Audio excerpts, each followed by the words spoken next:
ลมแรงมากเลยค่ะแม่คะสวัสดีค่ะตอนนี้แม่ควานก็มาจากงานเนาะนะคะมาแล้วก็ฝนตกแรงมากเลยค่ะอุ้ยดูงามตาละงามตาบาดเลยบาดโอ้ยงามตาก็ตกใจนะคะแม่ค่ะฝนสาดเต็มเลยพ่อน้อยก็อยู่นู่นนะคะยังไม่มานะคะโอ้ยลงฝนงามตาเอ้ยลูกแม่บาดดูงามตาก็ตกใจค่ะโอ้ยดูค่ะแม่ลมแรงมากเลยอ่ะแม่บาดเลย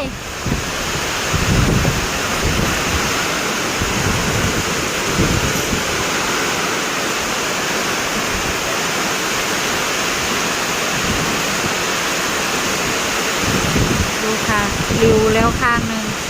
แฮ่บาดดูนะคะงามตาละ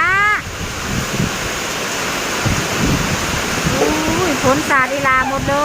ยดูฝนสาดเข้าเปียกพี่งามค่ะพี่งามก็เล่นพอพี่งามเอ้าพอเมื่อไรจะมา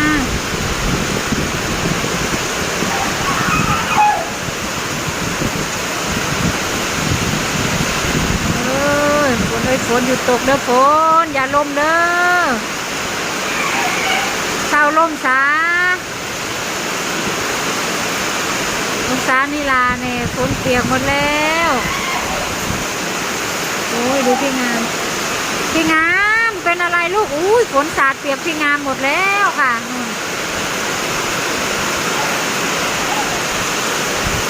ดูค่ะพี่งามเปียกหมดเลย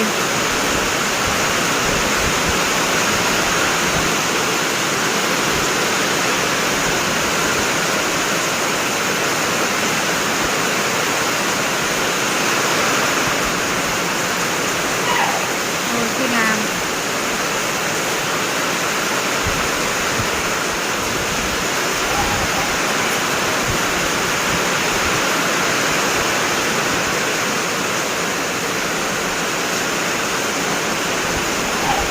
เย็นด้วยบาทเอ้ยฮะบ้านฮะบาทกำลังจะเล่นกลนะคะช้างนี่ถ้าเจอฝนนี่ก็จะประมาณนี้แหละค่ะเล่นกลคึกค่ะคึก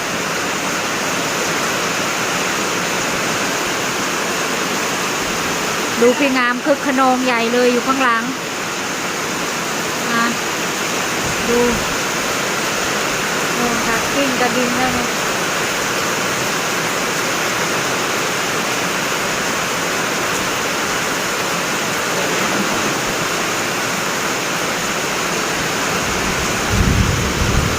ไม่รู้เมื่อไหร่พ่อจะมาเนาะ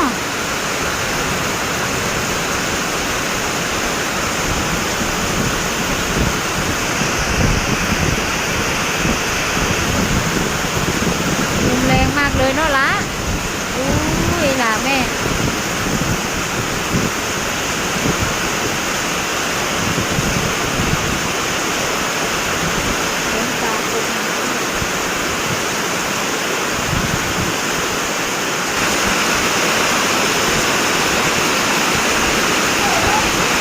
ฝนตกหนักมากเลยนะคะตอนนี้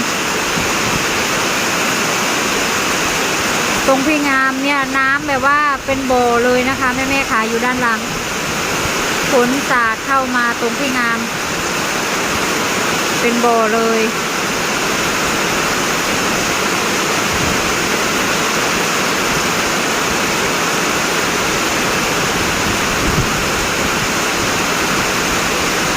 งามตากลัวค่ะงามตาตกใจ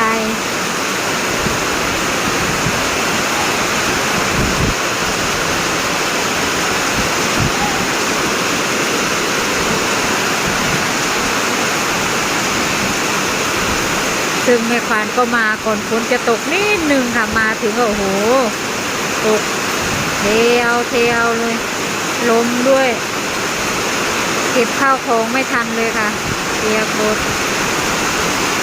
ฝ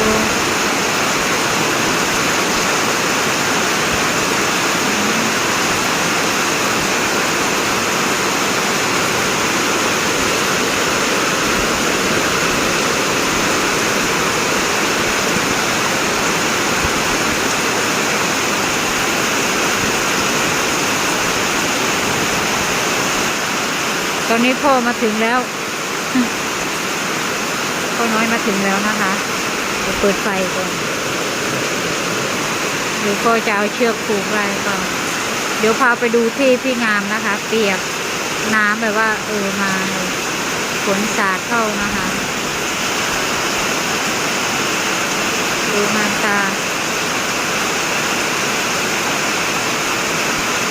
ตอนนี้ไม่ลมแล้วนะคะแต่ฝนยังตกหนักอยู่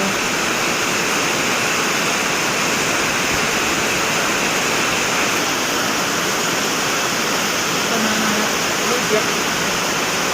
จับอีกอย่างเลยอีกอย่างเดี๋ยวรถจะเอาเสือกันฝนไปแล้วค่ะ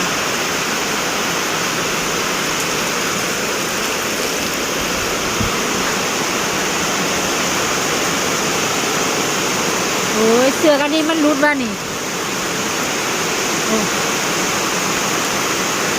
โอ้ยดูที่พี่งามฝนสาดเต็มเลยนะคะคุณแม่สาดมาเปียกหมดเลยพี่งาม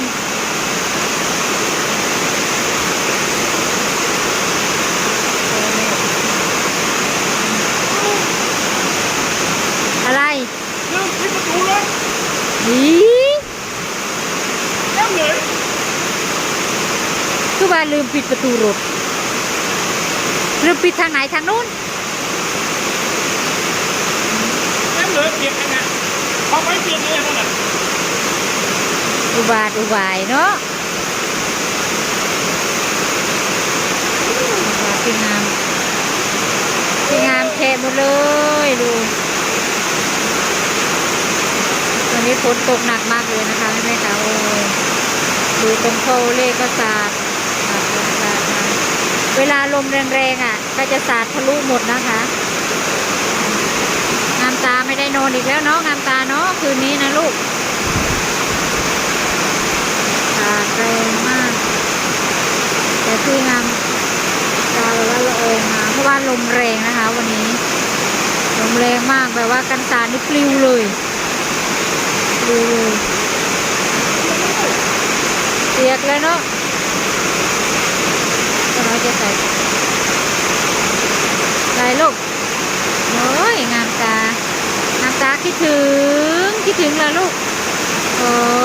ยแม่ไม่ได้มาเล่นกับหลานหลายวันเลยนะลูก2 วันแล้ว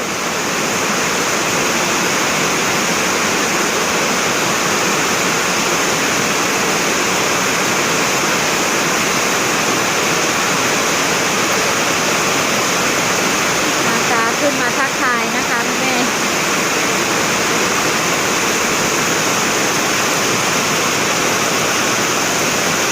ตรงนี้ปิว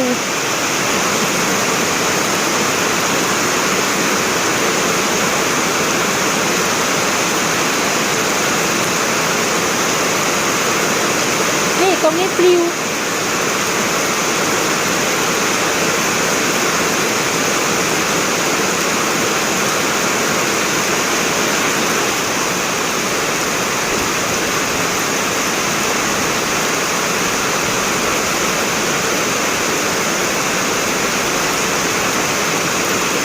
ควานก็เพิ่งมาถึงนะคะมาก็ลมฝนตกหนักมากแต่พ่อน้อยยังอยู่ที่งานอยู่เนาะแม่ควานมาก่อนนะคะน้องปูเป้ก็รออยู่ที่งานนะคะนี่พ่อไม่ได้พามาด้วยเพราะว่าฝนตกขับมอไซค์ไป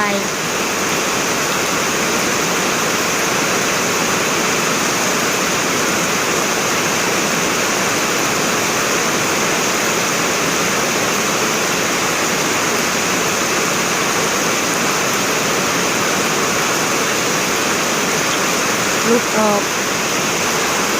เป็นกำลังใจให้น้องงามตาและครอบครัวด้วยนะคะแม่จ๋าวันนี้น้องงามตาฝนตกเปียกหมดเลยใช่ไหมพี่งามโอ้ยพี่งามนะคะเอ๋ดูค่ะแม่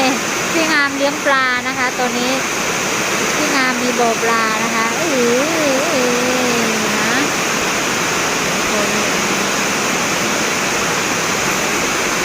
ฝากกดไลค์กดแชร์เป็นกำลังใจให้พี่งามแล้วก็ น้องงามตากันด้วยนะคะจะให้น้องงามตากันได้เลยค่ะสวัสดีค่ะเดี๋ยวแม่ฝันขออนุญาตจบคลิปไปเพียงเท่านี้นะคะ